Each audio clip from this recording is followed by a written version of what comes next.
સ્વાગત છે દોસ્તો ફિલ્મી વાતો ગુજરાતીમાં। આજના વિડીયોમાં આપણે વાત કરવાના છીએ સુપરસ્ટાર વિક્રમ ઠાકોર અને અર્બન સુપરસ્ટાર મલ્હાર ઠાકર આ બંને અભિનેતાઓની જે ગુજરાતી ફિલ્મો 2024માં જોવા મળવાની છે અને આ બંને અભિનેતાઓની આ ફિલ્મો 2020 અને 2021ના વર્ષમાં એનાઉન્સ થયેલી ગુજરાતી ફિલ્મો છે અને આ બંને અભિનેતાઓની કઈ ગુજરાતી ફિલ્મ બંધ થઈ ગઈ છે। આજના વિડીયોમાં આપણે આ ફિલ્મો વિશે વાત કરીશું। ચેનલ ઉપર નવા હો તો ચેનલને સબસ્ક્રાઇબ કરી દેજો। જેની શરૂઆત કરીએ તો મલ્હાર ઠાકરની 2024માં જે બે ગુજરાતી ફિલ્મો જોવા મળી છે, એક વેનીલા આઈસ્ક્રીમ અને લોચા લાપસી। આ બંને ફિલ્મો વિશે વાત કરીએ તો તેમની વેનીલા આઈસ્ક્રીમ ફિલ્મ જે 1 માર્ચ 2024ના રોજ સિનેમાઘરોમાં રિલીઝ થઈ ગઈ છે અને આ ફિલ્મ આપ સૌ નહીં જાણતા હોય, આ ફિલ્મ 2020માં એનાઉન્સ થઈ હતી અને આ ફિલ્મ એનાઉન્સ થઈ ત્યારે લોકડાઉન લાગી ગયું હતું અને કોરોનાનો સમય ચાલુ હતો, તેથી આ ફિલ્મનું શૂટિંગ અટકી ગયું હતું। તે પછી મલ્હાર ઠાકરની આ વેનીલા આઈસ્ક્રીમ ફિલ્મનું શૂટિંગ કોરોના બાદ શરૂ થયું હતું અને મલ્હાર ઠાકરની વેનીલા આઈસ્ક્રીમ ફિલ્મ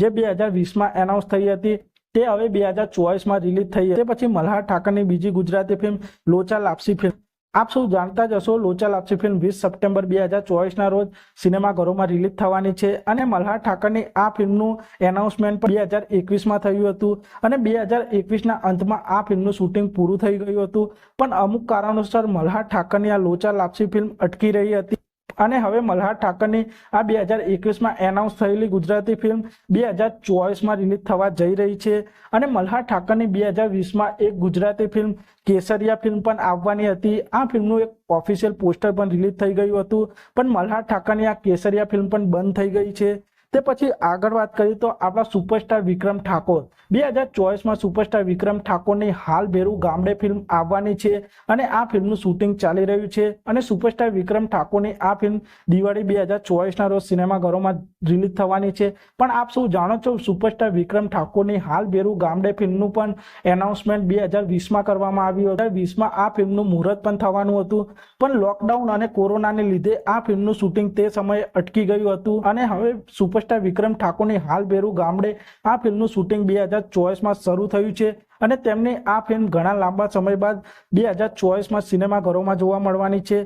અને આ સિવાય પણ સુપરસ્ટાર વિક્રમ ઠાકોર અને મલ્હાર ઠાકરની બંધ થઈ ગયેલી ગુજરાતી ફિલ્મોની વાત કરીએ તો સુપરસ્ટાર વિક્રમ ઠાકોર અને મલ્હાર ઠાકોર એક જ પ્રોડક્શન હેઠળ તેમની બે અલગ અલગ ફિલ્મો જોવા મળવાની હતી। 2017માં સોનમ પરમાર એટલે કે પરી પરમારના પ્રોડક્શન હાઉસ એટલે કે SKR ઇન્ટરનેશનલ પ્રાઇવેટ લિમિટેડ દ્વારા 2017માં 5 ફિલ્મોની એનાઉન્સમેન્ટ કરવામાં આવી હતી અને આ ફિલ્મોને સોનમ પરમાર પ્રોડ્યુસ કરવાના હતા અને આ ફિલ્મોમાં એક ફિલ્મ સુપરસ્ટાર વિક્રમ ઠાકોર સાથે હતી, બીજી ફિલ્મ મલ્હાર ઠાકર સાથે હતી અને સોનમ પરમારના પ્રોડક્શનની આ 5 ફિલ્મોની વાત કરીએ તો તેમાં સૌપ્રથમ ફિલ્મ લોહીની સગાઈ ફિલ્મ હતી, બીજી ફિલ્મ કિંજલ દવેની સૌપ્રથમ ગુજરાતી ફિલ્મ દાદા હો દીકરી ફિલ્મ હતી અને ત્રીજી ફિલ્મ એક કોમેડી ડ્રામા ફિલ્મ હતી જેમાં માનસ શર્મા અને અલી અસગર જોવા મળવાના હતા અને આ પ્રોડક્શનની ચોથી ફિલ્મ મલ્હાર ઠાકર સાથે જોવા મળવાની હતી અને જેમાં આ મલ્હાર ઠાકરની આ ફિલ્મ એક સત્ય ઘટના ઉપર આધારિત હતી અને આ ફિલ્મને સોનમ પરમાર પ્રોડ્યુસ કરવાના હતા અને મલ્હાર ઠાકરની આ સત્ય ઘટના ઉપર આધારિત ફિલ્મની